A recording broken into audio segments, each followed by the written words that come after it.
L'éditorial du Figaro. Des raisons et sentiments par Vincent Trémollet de Villers. C'était un chef déraisonnable. Depuis le soir du 9 juin, ministres et députés de la majorité se répètent sur tous les tons et dans des formes autrement plus directes cette terrible vérité.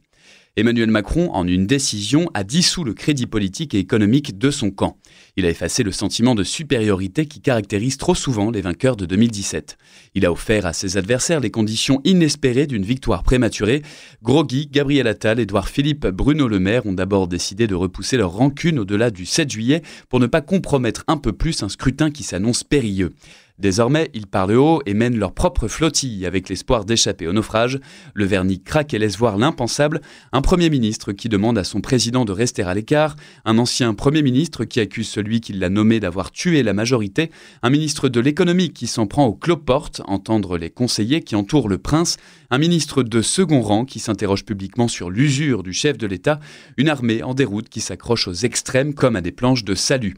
Ultime espérance que la férocité collectiviste du nouveau Front populaire et l'amateurisme étatiste du Rassemblement national réveillent l'indulgence des électeurs. Là, la double frontière partisane sur laquelle parie l'actuelle majorité n'est pas moins fragile que celle que défend Jordan Bardella. C'était écrit, une proposition politique fondée sur la seule répulsion tient aussi longtemps que durent les émotions. Nous payons aujourd'hui les conséquences d'un débat réduit depuis des années à un perpétuel entre-deux-tours entre Emmanuel Macron et Marine Le Pen, avec Jean-Luc Mélenchon en embuscade. Même s'il profitait d'un sursaut miraculeux dans les 2 semaines, le bloc central ne pourrait pas faire l'économie d'une profonde réflexion sur les sujets qui aujourd'hui le désagrègent: l'immigration, l'écologie punitive, la dépense, l'autorité, l'école.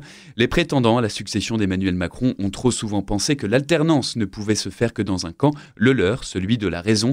Les voilà comptables de la décision la plus déraisonnable de la Ve République.